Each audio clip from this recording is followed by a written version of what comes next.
government, the Finance Commission met last week and received reports from both the school department and general government on grant-funded positions. Over the past few years, the number of grant-funded positions have increased, and Mr. Mazzucco spoke to the need for a framework to evaluate grant-funded positions. What the federal government does is they have a standard framework, and we're trying to build one along that for what you can take for benefits in fringe. But what we haven't done yet that we'd like to do possibly over the summer into the fall is sit down and then apply it to particularly all the different school grants that we have. The reason being, we wouldn't want to say, well, our policy is that you pay, at least the equivalent of a single plan for a health insurance plan. Then we find out that there's 4 or 5 existing grants that don't. An example of that is the Drug-Free Communities Grant, actually. We're not going to all of a sudden get rid of these grants and cancel them out. But we'd like to come up with a framework that we want to meet if we can. And then going forward, it's sort of how we would look at any grant that's paying for a benefited position. So we just make sure that they go through some sort of an approval process. I've always told people, if a grant's going to pay 100% of the benefits and 100% of the cost, we're all for them. Assuming that you have an exit plan, and we always make sure we have an exit plan. But when you don't have it's paid, you do need to start asking whether or not it's worth it, whether it's something we want to do. How does that factor into sort of our financial arrangements? If the town can only add 2 positions in a year and we get grant funding, but we've got to add a benefit package that it doesn't pay for. Well, wait a minute, is that counting against that? And just factor into our financial planning.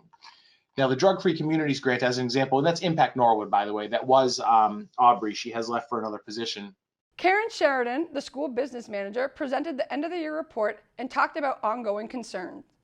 And again, on the sped transportation, right now, sped transportation in my mind is the greatest area that I have a concern for, because we have to get some vans in.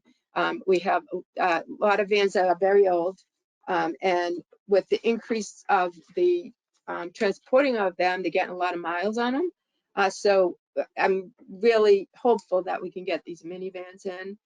The other thing is we need van drivers. So anybody out there that needs a job, please come down and see us. Just come on down to the office. You can fill out an application.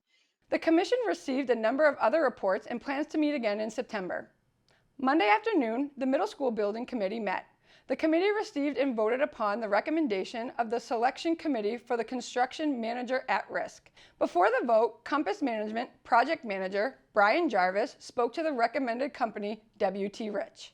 And then of the 4 that we interviewed, I think all of them are qualified to do the second project. And I think it comes down to how do we think it fits as part of the project team, as part of the overall project, fits with the town. And it was close. It was really close. There was a lot of pros, especially with a couple of the higher ranked firms here. And I think at the end of the day, Rich's approach to the project, kind of understanding the dynamic of the existing school. They did a lot of homework, even doing pickup and drop off lines and things of that nature. The way that their team was staffed or proposed to be staffed through the duration of the project. Their fee was competitive. It wasn't the lowest, but it was very competitive overall. The percentage actually was pretty low on their fee. That's one thing that we cannot negotiate. So once we kind of accept whomever we would accept, we'd have that fee all the way through, and W.T. Rich was right there as one of the lowest fees. So overall, I think a whole combination, and also their perspective of kind of, at least in the interview, I think it came through for the committee that they took a very owner-centric approach to the project as far as thinking about things like parking for the staff and how do we make sure that school is minimally impacted as much as possible. How do we potentially give the owner more time to move in at the end versus maybe kind of coming at it more from a construction perspective. So I don't know if you want to add anything to that, Paul, or anyone else, but I think overall that's kind of how it should go.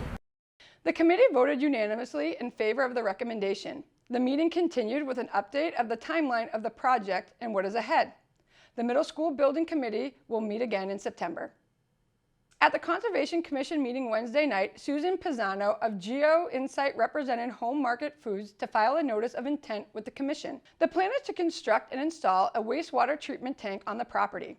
After discussing the possible wetland impact, the Conservation Commission decided to continue this hearing to the next meeting pending further information from Geo Insight and the Home Market Foods. For complete government coverage, tune into NCM Government Channel or watch on demand at nordcommunitymedia.org.